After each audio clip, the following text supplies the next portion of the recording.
नमस्कार, मैं वंदना आपको आपका फिर से स्वागत करती हूँ अपने चैनल में। आज मैं आपको बताने जा रही हूँ एक मोटिवेशनल कहानी। हो सकता है कई लोगों ने सुनी हो, कई लोगों ने ना भी सुनी हो। तो चलो शुरुआत करते हैं कहानी की। एक लड़का रहता है जिसका नाम रहता है रमन। रमन बहुत ही शरारती बच्चा रहता है, बहुत ही उपद्रवी बच्चा रहता है, बहुत उसकी कंप्लेंट्स आती है। उसकी उम्र रहती है 12 साल। एक बार अचानक उसके पिताजी को ऑफिस में फ़ोन आता है प्रिंसिपल का। प्रिंसिपल कहती है कि आप कल आकर स्कूल में मिलिए। पिताजी स्कूल में पहुंचते हैं, प्रिंसिपल ऑफिस पहुंचते हैं। वहाँ पे टीचर्स आती हैं और एक टीचर कंप्लेंट करती है कि आपके बेटे ने मुझे अपशब्द कहे हैं। उसके बाद प्रिंसिपल, टीचर सब उसके फादर को बहुत सारे सेंटेंस कहते हैं, बहुत समझाते हैं, कहते हैं कि आपने अपने बच्चे को कोई संस्कार नहीं दिए, सिर्फ 12 साल का बच्चा है, उसको तमीज़ नहीं है टीचर से कैसे बात करनी है, बहुत सारी बातें। बेचारे पिताजी मुँह झुकाकर सारी बातें सुनते रहते हैं। बच्चा भी वहाँ आ जाता है, बच्चे को भी लाया जाता है और बहुत सारा थोड़ा-सा तमाशा हो जाता है। अब बच्चा और पिताजी वापस घर लौट आते हैं। अब बच्चा कँपकँपाता रहता है। उसे लगता है कि आज पिताजी की बड़ी इंसल्ट हुई है मेरी वज़ह से। अब पिताजी मुझे घर में लाके मारेंगे, पीटेंगे, डाँटेंगे, बुरा हाल घर में करेंगे। अब बच्चा जब घर में आता है, पिताजी उसको उसके बेडरूम में लाते हैं। उससे पूछते हैं, "बेटा एक बात बताओ, तुमने टीचर को अपशब्द क्यों कहे?" बच्चा कहता है कि टीचर ने मुझे किसी बात पे डाँटा और वो सुनकर मुझे बहुत गुस्सा आ गया, इसलिए मैंने टीचर को उल्टा-सीधा सुना दिया। पर पिताजी उसके बोलते हैं, "बेटा आज की ही बात नहीं है, तुम्हारी तो हमेशा कंप्लेंट आती है।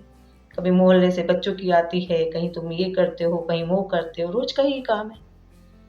तो वो बच्चा बोलता है, "सच-सच बताऊँ पिताजी, मुझे बहुत गुस्सा आता है, मैं क्या करूँ?"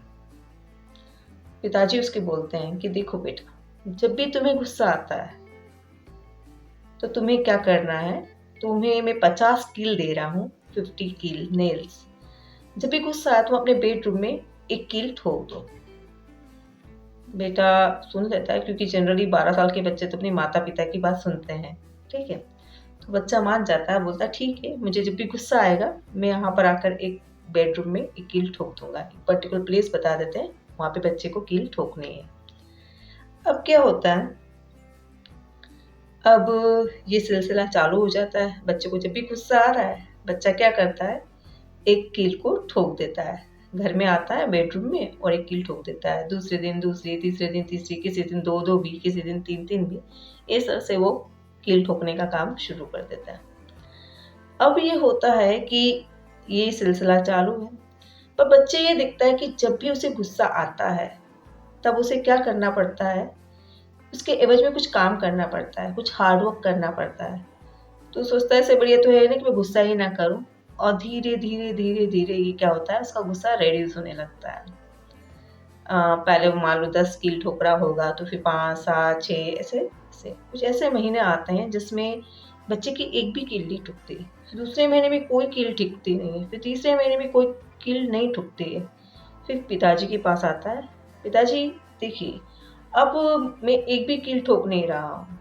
मेरा गुस्सा काफ़ी नियंत्रण में आ गया है, आप आइए देख लीजिए।"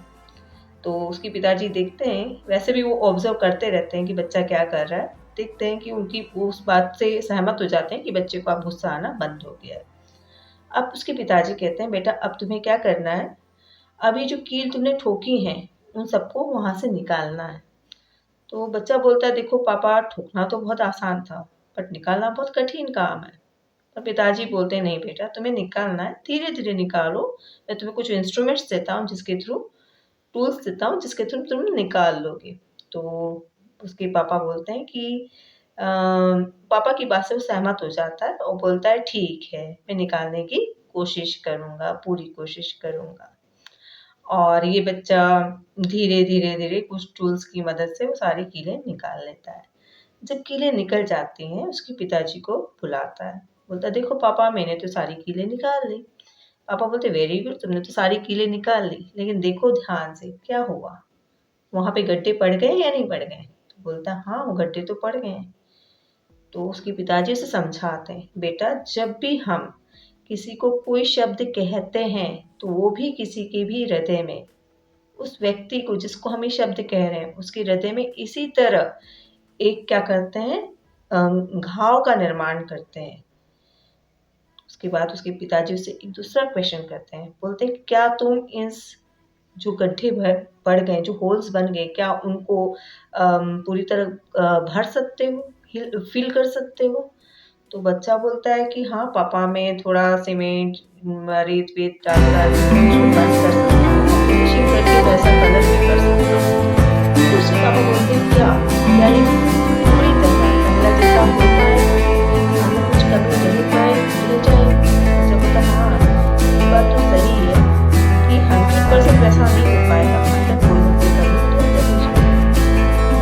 उसके पापा बोलते हैं इसी तरह बेटा क्या होता है, जब हम किसी को कोई बुरे शब्द कहते हैं तब हम कुछ समय के बाद भले उससे अच्छा व्यवहार करके रिलेशनशिप को थोड़ा अच्छे लेवल पे ले आए, लेकिन क्या होता है जो शब्द हमने कहे कहीं ना कहीं इसी तरह के घाव के रूप में ही कहीं ना कहीं थोड़ा बहुत उसका असर उस व्यक्ति के हृदय में रह ही जाता है। तो जब भी तुम किसी को कोई शब्द कहो तो एक बार जरूर